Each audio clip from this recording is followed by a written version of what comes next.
ഓം ശ്രീ ഗുരുഭ്യോ നമ. അമ്മയുടെ ഒരു ദർശനവേദി, സത്സംഗം, ഭജന, പിന്നെ രാവേറെ നീണ്ടുനിന്ന ദർശനം. വെളുപ്പിന് 3:30 മണിക്കാണ് ത്യാഗസ്വരൂപിണിയായ അമ്മ എഴുന്നേറ്റത്. ഇനി വിശ്രമം. എത്ര നേരത്തേക്ക്?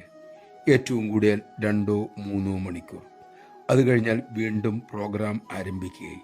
പതിറ്റാണ്ടുകളായി അമ്മ ഇങ്ങനെയാണല്ലോ.